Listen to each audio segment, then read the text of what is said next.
We have the NCRT, chapter 6 of class 8th, and in 1949, in the Constituent Assembly, Alladi Krishna Swami Iyer said, and we all will appreciate what he said, and we will believe that the Constitution is not mere a lawyer's document. It is not a piece of paper or the writings only specific to the lawyers. It is a vehicle of life, and its spirit is always the spirit of the age. Now, when we hear this quote, the Constitution is not mere a lawyer's document, and what we actually believe that Constitution is only a matter of lawyers, judges. No, for us being the citizen of this country, this beautiful Republic of India, we must understand our Constitution is a vehicle of life, and its spirit, which spirit? Equality, fraternity, liberty, and we see the whole preamble of Indian Constitution. What it said? We talk about we the people of India having solemnly resolved to constitute India into a secular, socialist, and democratic republic, and to secure all its citizens liberty of thoughts, expression, belief, and to foster justice, social, economic, and yes, when we go with this chapter, we must understand and we all will appreciate. We have the most verified source, the book from National Council of Research and Training, the NCRT itself. The government of India is printing these books. So being close and being, and you will appreciate this thing when I'm saying anything, it is backed by the proof, and that is presented by the government of India itself.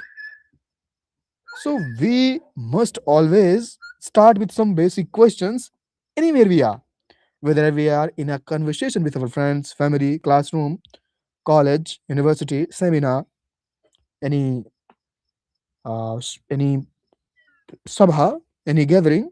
It could be political, it could be non-political, it could be religious. We all have some question in our mind. And what question I have in our mind is that what is India's parliamentary system? We all know, but what is and how is it structured? Then, if there is parliament, how it is functioning? What are the key functions of the parliament? There could be a lot of functions, like we have a body. It do all the things, but when we look the key functions of this human body, we all appreciate. We all see in different religions they all talk about the specific role of a human body. कि नर नारायण देही पाके, and we all see this human body is like the Narayan itself have the human body, the appearance, the shape, and all the scriptures, all the religions talk about the same. So what are the key functions of the parliament?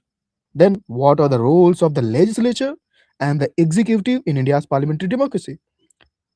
So, not going very specific right now, we all must understand that our parliament have a legislature, a executive, and a judiciary, and all of them being a part, being an organ of a parliamentary system.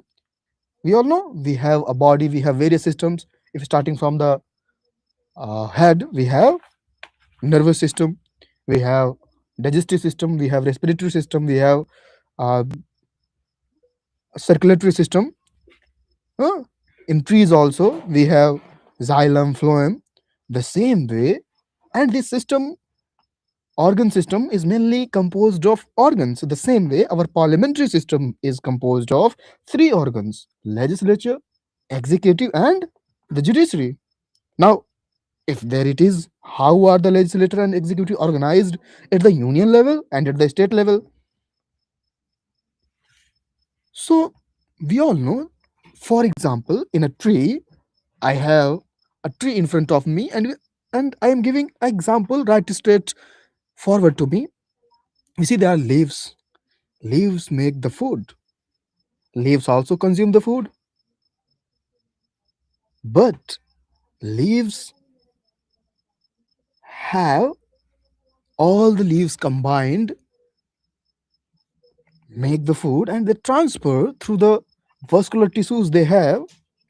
So at a micro level also, for a tree, for its organelles, you know, and even very at micro level, there is a need of that food. The same way the legislature work, the laws, and the executive functions at all the levels, whether at the union level, whether at a state level, and using the constitutional language, we must understand that India is a union of state, and the idea of nation varies from person to person. It could be my friend's idea to have a beautiful country, how they say, based on their background, based on their upbringing, based on their own teachings. So, nation is a personal affair. But when we see and when we understand, then it is not union is a constitutional affair. Union is a constitutional constituent, and the ingredients are the states. And the ingredients can be changed based on the constitutional permission, and that is known as the constitutional amendments. Why are constitutional amendments? Not primarily, we can term it. Sorry for that. So, this history, this story will be, if we understand, then we'll appreciate that our constitution is not mere a law's document. It is a vehicle of life. Its spirit is always the spirit of the age.